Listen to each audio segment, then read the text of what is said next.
সারলেন মাত্র 500 টাকায়। 48 ঘন্টা পরেই চাকরিতে ফিরলেন নবদম্পতি। দুজনেই পেশায় আইএএস আধিকারিক। জীবনের অন্যতম বিশেষ মুহূর্ত জাঁকজমক আড়ম্বর পূর্ণ করতেই পারতেন তারা, কিন্তু সেই শখ ছিল না তাদের, বরং ছিমছামভাবেই বিয়ে সেরেছেন তারা। বিয়ের খরচ বলতে মাত্র 500 টাকা। শুধু তাই নয়, বিয়ের 48 ঘন্টা পরে যে যার কর্মস্থলে ফিরেও গিয়েছিলেন। এই প্রেম কাহিনী আশিস বশিষ্ঠ এবং শালনী সিদানার। রুড়কির আইআইটি থেকে স্নাতক হয়েছিলেন রাজস্থানের বাসিন্দা আশিস।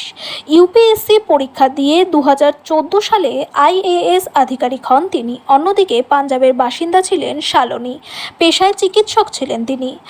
ইউপিএসসি পরীক্ষা দিয়ে তিনিও 2014 সালে আইএএস আধিকারিক হন।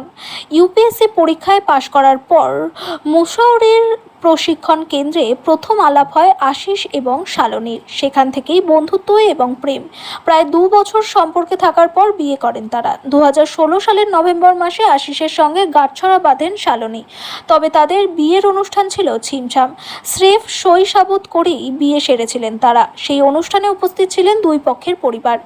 বিয়ের অনুষ্ঠান বাবদ মাত্র 500 টাকা খরচ হয়েছিল তাদের। এমনকি বিয়ে সেরে 48 ঘন্টার মাথায় যে যার কর্মস্থলে হাজিরাও দিয়েছিলেন। বর্তমানে কর্মসূত্রে ভোপালে রয়েছেন আশিস। মধ্যপ্রদেশের জবলপুরে আইএএস আধিকারিক হিসেবে দায়িত্ব সামলাচ্ছেন শালনী।